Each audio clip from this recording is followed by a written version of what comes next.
Le son d'une djembé, de la chanson fruit d'une inspiration du ghetto, de multiples pas de danse, la maîtresse, l'angwambe, du répondant, sont désormais ces expressions qui identifient le mouvement Mbolé, né dans un quartier populaire que de la cité capitale de Yaoundé, au Cameroun. Le quartier Ngondongo, jadis quartier célèbre, aujourd'hui, de par ses histoires et de sa jeunesse qui exprime son génie au-delà des frontières de la capitale.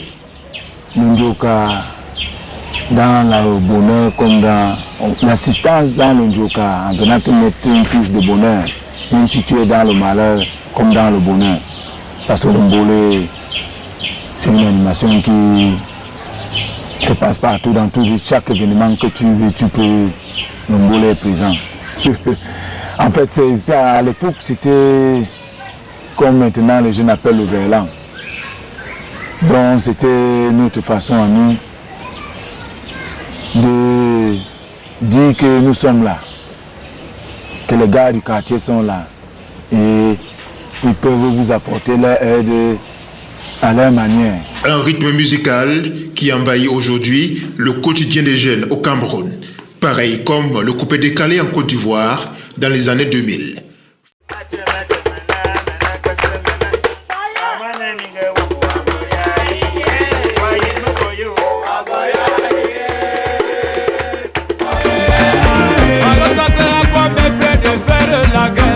Cette belle expression, aussi originale que culturelle, que nous avons bien voulu rencontrer les pionniers, créateurs et initiateurs du mouvement. L'homme à la base de tout étant Bertrand Héloïse Biaga, aujourd'hui installé à Paris. Sont restés au Cameroun, le célèbre Phil Massinga, l'un des pères fondateurs et révolutionnaires du mouvement. À ses côtés, Aristide Paco, celui par qui a été introduit l'Ondjembé. Véritable bibliothèque de l'histoire, Phil Massinga nous a brièvement déroulé la genèse et la raison d'être du Mbolé. L'histoire n'a pas commencé avec Phil Massinga. On a un grand frère. Nous, on l'appelle, son nom de scène c'est Turbo. Le Turbo. Mais son nom même c'est Bertrand Biaga. Bertrand. Non, le Turbo c'est notre père. C'est moi qui suis. Et puis Paco. C'était notre périka à l'époque, parce que c'est lui qui amène même le djembé dans le Mbolé. Parce qu'il n'y avait pas le djembé dans le Mbolé. On tapait juste les mains. Et ce qui faisait la force, la force du Mbolé, c'est le répondant, c'est-à-dire le cœur, si on peut parler comme ça. Parce que le chanteur, tu peux bien beau chanter, si tu n'as pas un répondant fort, tu es dans l'ondem, comme on dit. Avec les mains, c'est-à-dire si le chanteur principal, parce que dans le Mbolé, il y a un chanteur principal. Et c'est lui qui conduit l'animation. Parce que le répondant n'a rien à dire. Donc vous allez voir, peut-être comprendre que c'est une dictature, mais peut-être les jeunes de maintenant ne comprennent pas ça, mais avant c'est le chanteur principal, le maître. Parce qu'à l'époque on appelle le maître. Quand tu es, parce que c'était là, le Mbolé a commencé, moi j'ai tapé les mains. C'était en 93. Oui, cette époque-là, je faisais le sétique d'un fou. Et vous savez, un fou n'est pas loin. Donc chaque week-end, j'étais ici. Et le week-end, le Mbolé ne peut pas chômer. Le vendredi, samedi, dimanche. Parfois, les 3 jours là, tu ne dors pas. Tu tapes les mains deviennent rouges. La voix même ne sort plus. Mbolé, ça a sauvé beaucoup de jeunes de la prison et de beaucoup de choses. Parce qu'il y a beaucoup d'entre nous marchaient dans les couloirs. Mais avec le Mbolé, on avait quelque chose qui nous occupait et qu'à la longue, ça nous faisait réfléchir et comprendre qu'on peut émerger dans ça. Si tu es talentueux, tu peux devenir quelque chose. Et la preuve en est que beaucoup, même mes petits frères, beaucoup derrière le Mbolé, ils ont émergé. Donc c'est pour cela que le Mbolé vraiment au départ était vraiment Quand vous dites que même nous, mais c'est après qu'ils ont compris. Et ils sont devenus notre plus grand support. D'abord, Mbolé, plus dit en général, d'abord en Kondongo. Un grand frère, quand tu es un grand frère. À l'époque, parce que maintenant, avec les réseaux sociaux, les petits frères maintenant, tu vas lui dire quelque chose, il va te dire que j'ai vu sur Facebook comme ça, là, machin, tout. Même nos traditions ancestrales, ils ne connaissent même plus. Donc il y avait une discipline. Que parfois, moi, je pouvais taper les mains pendant 2 jours, je n'ai pas 5 ans. Mais le noyau, les grands-mères, vous voyez un peu. Mais moi, ça ne me gênait pas. Parce qu'on était ensemble, on se retrouvait, parce que le Mbolé avant, c'était un seul groupe. Les gars partaient de Tambafia jusqu'à Ngissa. Parfois, il y a des amis, même en Bogada, qui venaient, Fanta Citron, Eldorado. Oui, c'était un seul groupe que quand on dit que vendredi, samedi, on ne dormait pas. Et on se retrouvait le plus souvent juste au niveau du Carrefour Imotech, derrière Santo, de l'autre côté. Donc c'était, quand on disait que vendredi, à tel on se retrouve, c'était là-bas.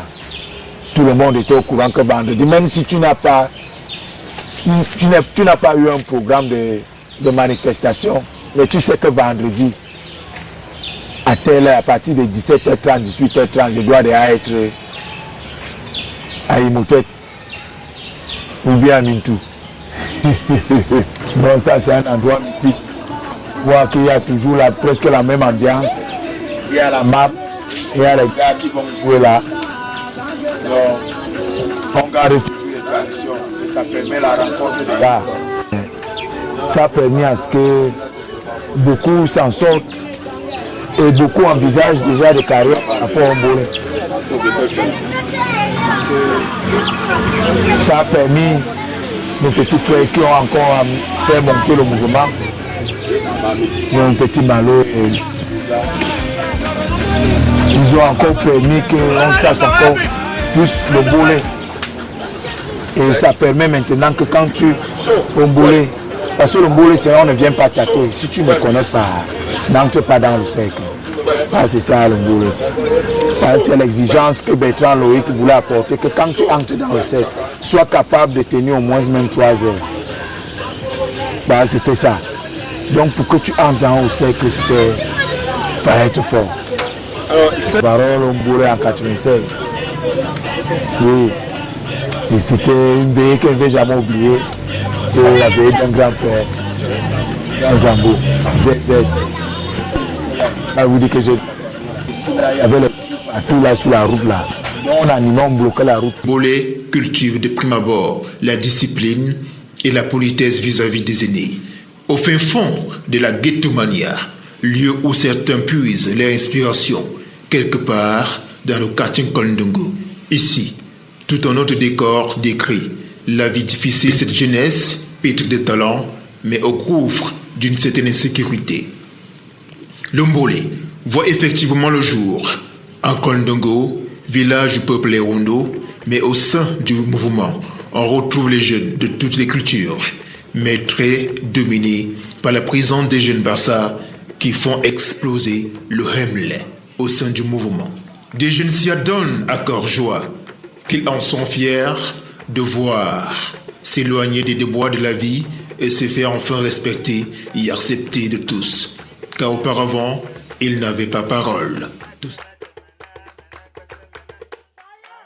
Peut-être par exemple à Biémassi, même la personne qui a même l'événement, quand il entend que les gars de Kondongo sont là, il commence à chercher les autres gars du quartier qui allaient un peu chasser les gens là. Mais comme les gars n'arrivent pas à nous chasser, on commence à animer doucement.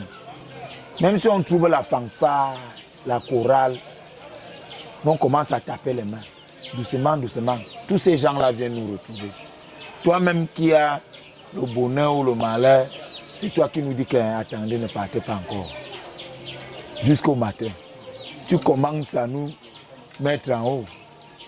tu élèves le niveau, comme ils disent maintenant. Tu élèves le niveau. Parce que élever le niveau, il y avait parfois quand on veut te titiller, quand les acharos entrent sur toi, comme je vous ai expliqué dans le boulot, il y avait des ampans, des acharos. Et ils étaient là à une certaine heure pour gratter, essayer de voir qui, on voit un peu, si tu as garé, on entre un peu sur toi. Donc c'était là où on travaillait notre agent de taxi parce que nous on ne comptait pas sur la personne qui a l'événement. C'était soit tu veux, toi-même tu veux, quand on dit qu'on rend dehors, tu nous payes le taxi. Parce que c'était ça en fait, parce qu'avant c'était quand on nous payait le taxi. On nous recevait, parfois même au départ tu ne veux pas nous recevoir, mais après tu commences à nous envoyer les casiers de bière. Puisque les Mandjang, on a éteint. Les Minkoul, on a tué. La chorale, même la voix ne sort plus. Mais le répondant du Mbolé, c'est la... Parce que c'est pour ça que je vous ai dit qu'avant, il n'y avait pas le djembé. Je vous ai dit à quelle année le djembé est entré. En 98, par petit parcours. On tapait seulement les mains. C'est-à-dire que le matin, tu parlais à côté de moi et je ne te suivais pas. Parce que tu as tellement donné de la voix. C'est ça que je dis aux petits frères de maintenant, que c'est le répondant. Ce n'est pas seulement, c'est d'abord le répondant. Quand tu t'organises d'abord avec ton répondant, tu peux chanter même pendant 10 heures. Tant que ton répondant donne, tu peux chanter pendant même 10 heures. Mais si le répondant te lâche, tu vas crier la personne avec toi. Le Mbolé même justement, c'est le Cameroun en miniature. Comme notre repère a toujours dit. Parce qu'au Mbolé, il y a tout.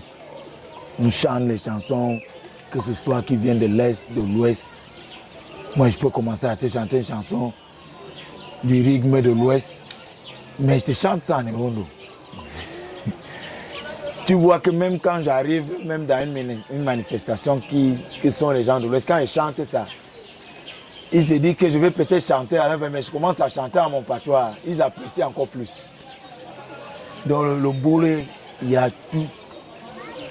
Mais ce qui a beaucoup, un peu plus influencé le Mbolé, parce que bon, c'était plus un peu les bassards, les petits bassards. Et la Siko, et ce qui est encore plus à l'époque, comme il y avait des groupes qui émergeaient à cette époque-là, comme le Bantou Clan. Et c'était des jeunes qu'on appréciait. Tu ne pouvais pas passer dans un quartal. Je ne suis pas le Bantou Clan. Et et Mangane Philo, je vois que moi je chante. Chanter, quand il te met à chanter même en langue de l'Ouest, même tu crois que je suis même de l'Ouest. Alors que je ne suis même pas à côté. Choumou, choumou, 250 noms là. Et puis être avec toi, l'autre sort le virusien. Toi, Wana, que mes chats et films, quelqu'un appelle le virusien. Tu es là, tu ne sais pas que c'est moi qu'on appelle. Je réponds. Bon, film à Singa a beaucoup plus persisté parce qu'à l'époque, j'étais Ndjanga même comme le fil de fer. Plus Ndjanga, je suis toujours Ndjanga. On m'appelait fil de fer à l'époque. Quand on venait jouer à Imhotep, on disait, regarde le fil de fer là. Et j'étais gardien parce que j'aimais Thomas Nkono. Donc je jouais plus au goal. Donc quand on organisait les championnats, j'étais toujours gardien. Donc on m'appelait fil de fer. Fil de fer, il y a des noms qui ont suivi, Spanish, Scottie Pippen parce que j'ai joué aussi au basket. C'est seulement que le basket, je n'ai pas mis la tête sur ça. Donc, ce qui fait que j'ai une multitude de noms, mais c'est Phil Masinga, le nom qui est vraiment resté par rapport à la CAN 94, je crois. C'est là où Masinga vient s'ajouter parce qu'il y avait fait dedans. Masinga vient parce qu'il y avait un joueur sud-africain qu'on appelait Masinga. C'est là où on commence à m'appeler Phil Masinga. Mais son Masinga, c'est avec un seul S. Pour moi, c'est avec 2 S. Donc, et Phil, c'est chez nous en bêtise, c'est le Nsinga. Donc la mèche. Donc, je suis une mèche qui brûle. Mais, parce que là, c'est un peu difficile. Je suis né en Congo, à Photo Jeunesse, en face Photo Jeunesse. Photo Jeunesse. Oui. Il y a une de mes oncles, peut-être que vous avez connu Bargatino, qui a chanté Sophie. Sophie, Amosé Wandagalama, il était à l'orchestre de la CATV. Donc, chaque fois, nous, on le voyait venir là. Quand il répétait à la maison, là, on était là. Bon, l'idée de la chanson n'était même pas, le boulot même n'était même pas encore là. Donc, c'est au fur et à mesure qu'on grandit, avec ce qu'il faisait, il a suivi comment on a passé. Lui-même, au départ, le boulot, il n'appréciait pas. Mais ce sont les échos qui lui parvenaient. C'est comme je voulais dire, ils sont seulement des fumeurs, des chants, des bandits, des voleurs. Mais c'est au fur et à mesure que nos parents ont compris que c'était même un truc qui pouvait nous éviter beaucoup de choses. Et ils ont commencé à nous motiver. C'est là où il a commencé à dire que tu écris. C'est même lui qui m'a donné l'inspiration d'écrire. Parce qu'il m'a dit, dès que tu as une idée, quand je suis dehors au cercle, je n'improvise plus. Je peux improviser peut-être s'il y a une situation. C'est pour ça que j'aime même le live. Je n'aime pas trop jouer en playback. J'aime jouer en live. Parce qu'en live, ça te permet de développer même encore plus la chanson. Ouais. Par rapport aux circonstances, tu sais comment tu t'adaptes. Mais il y a d'autres qui apprécient le playback. Moi, j'aime le live. Donc c'est ça, en fait, m'a beaucoup motivé. Et avec les encouragements et les conseils de beaucoup de grands frères, j'en ai fait une carrière.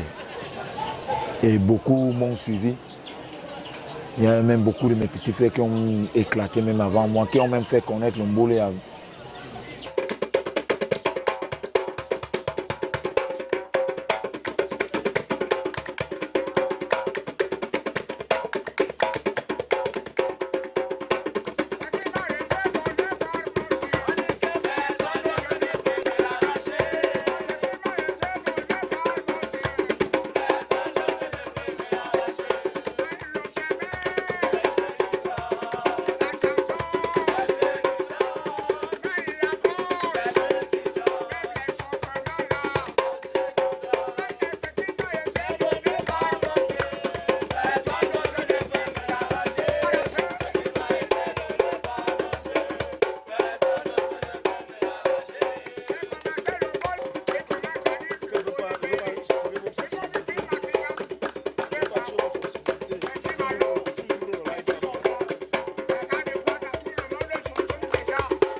Au départ, lui, c'est Petit Paco, l'homme qui a introduit le ndjembé, cet instrument dans l'ombolé.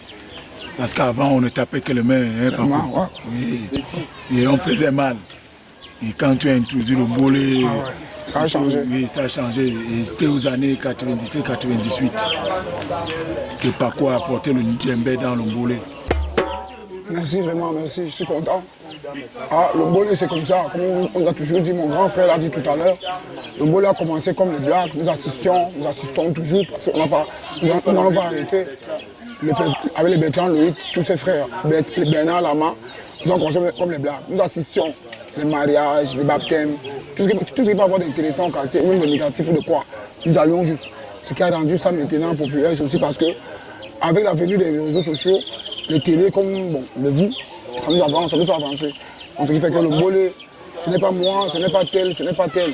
Ça n'a pas d'indie d'abord, ça n'a pas de tribu, ce n'est pas un rythme, c'est un rythme totalement quartier-art. Donc c'est autant de choses. Le reste, bon, nous avons des projets, nous chantons, bon, ça va venir. Nous sommes dans nos travail. Et après, j'espère, comme vous avez dit, mes collègues sont là.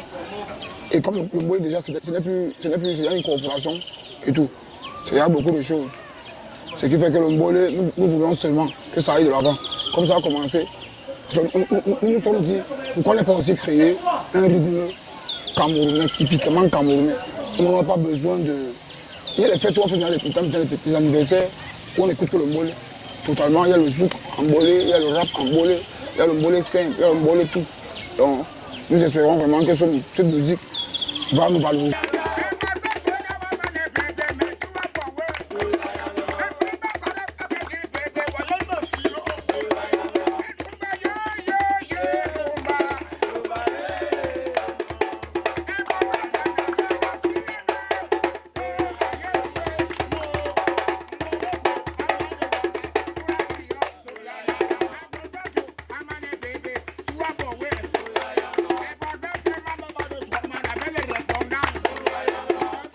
il y a la relève. Parce que comme vous le savez, il y a eu Bertrand, Phil Masinga, Petit Paco. Mais sans compter Petit Malo, Malongo. Parce qu'il fait partie des anciens. Donc voici la relève, lui c'est Petit Maxime. Non seulement c'est d'abord un bon instrumentiste, donc il tape d'abord un djembé. Et non seulement à la chanson, il est mortel. Max, intitulé, c'est un nom comme Maxime, que tout le monde peut connaître. Un peu de partout, on a connu Maxime. Pour moi, quand j'ai commencé le Mbolé, c'était pas facile. J'ai vu mes grands frères. Quand je dis mes grands frères, je parle de Phil Masinga, Bertrand Loïc, Arissi Paco, etc. J'ai commencé derrière eux.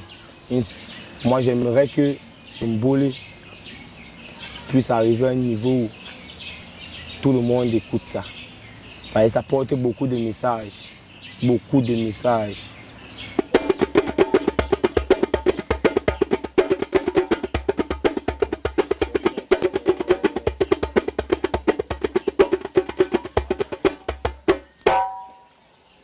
Bonsoir à tout le monde, moi c'est Paco Junior, de mon vrai nom Guayumian Donald, artiste musicien Mbolé 237 et Mbolé Corporation. Le Mbolé pour moi c'est une passion, le Mbolé pour moi c'est un rêve que j'aimerais, qu'il se réalise. Le Mbolé pour moi c'est une vie, le Mbolé pour moi c'est une famille. Le Mbolé pour moi, c'est un univers. Voilà, quand on arrivait dans les Mbolé, on arrivait dans les veillons peinturés. Déjà, on animait, les gens appréciaient en fait, les gens appréciaient beaucoup. Et maintenant, on s'est dit, bon, pourquoi, si les gens apprécient déjà la veillée, on ne va pas aller développer plus que ça. Voilà, avec quelques grands frères, tels que Aristide Paco, le grand Mr. Chips, Gaspard Black King, DJ Lexus Le Mons, Petit Malo, Petit Boza, Christian Alain Philippe Minko, Phil Masinga le papa et tous les autres petits encore de la chose. On s'est décidé de faire de ça un truc de grand, un truc qui pourra valoriser la culture aussi à notre petit niveau. Et voilà, on s'est tenu dans la main, on a dit bon, on va essayer de faire ça. Le premier son Mbolé qui est d'abord arrivé sur le son de Petit Malo qui était dans mon quarta. Quand tout le monde a eu ça dehors, les gens disaient que c'était une musique de fumeurs de charme, c'était une musique de drogués, c'était une musique des enfants gâtés en fait. Puis Petit Malo, il est revenu avec plein d'autres sons, mais après lui il y a eu d'autres révélations, telles que Aristide Paco qui était même comme il était là depuis, mais lui quand même c'est le Zeus. C'est le Zeus quand même. C'est le dieu du Mbolé, Aristide Paco. Puis il y a eu Petit Boza, puis il y a eu Paco Junior qui est mort. Il y a aussi eu d'autres petits tels que Maxime la Pyramide, Petit Virus, Aramatoulaye Blindé. Donc les gens venaient, c'était pas seulement la chanson, il y avait aussi les djembistes qui venaient. Quand tu vois, on voit que tu es fort, on t'intègre dans notre groupe. Donc le Mbolé 237, c'est la team des bons en fait. Et c'est une culture que nous, on aimerait mettre au sommet. Même si c'est avec les petits moyens. Bon, on n'a d'abord rien. Donc on charbonne seulement en Warman.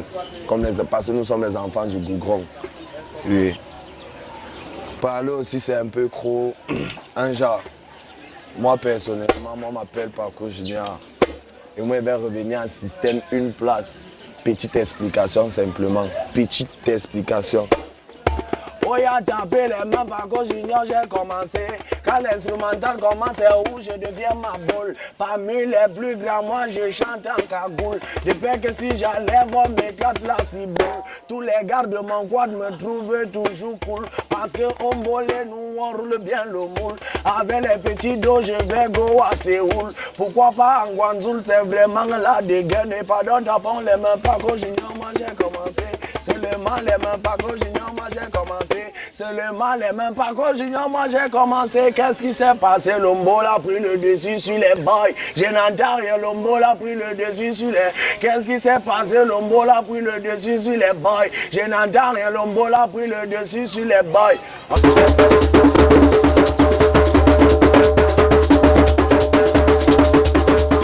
Roger Bessara, artiste percussionniste, artisan et sculpteur d'instruments traditionnels.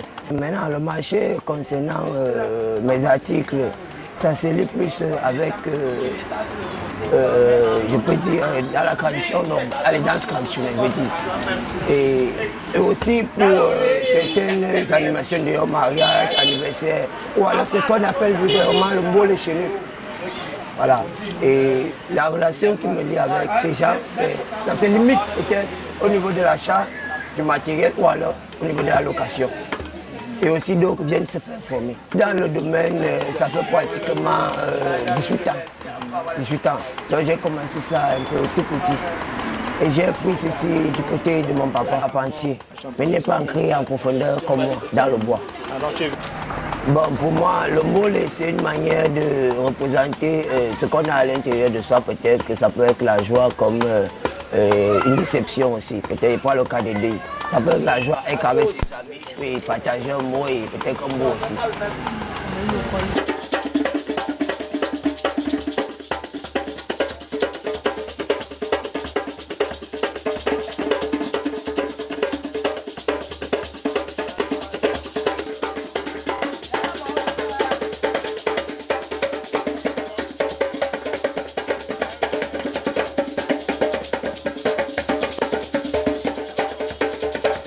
Jasman, danseur pro, chorégraphe du Mbolé 237, un peu du Mbolé Revolution, avec le manager très charismatique, Mr. Chip.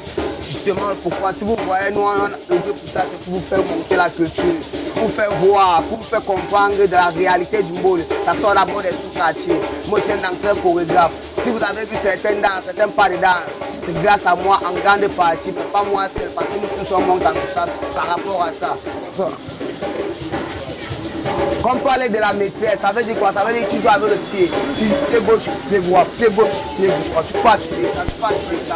Tu remontes, donc tu parles maintenant du Nyogo Niaga. Ça c'est une maladie qu'elle sortait de maladie. Donc tu peux danser comme ça, tu montes, tu descends. Tu montes, tu descends, tu cales. On peut aussi parler de la poali bobo, c'est-à-dire la danse aussi. On te parle aussi même du saki qui a été créé par le vieux Amri Samer, qui a été rénové et rénové par moi en Ondas. Tu peux partir comme ça. Le prochain reportage y reviendra sur les acteurs, initiateurs du Mbolé et ira à la rencontre des artistes du mouvement Mbolé 237.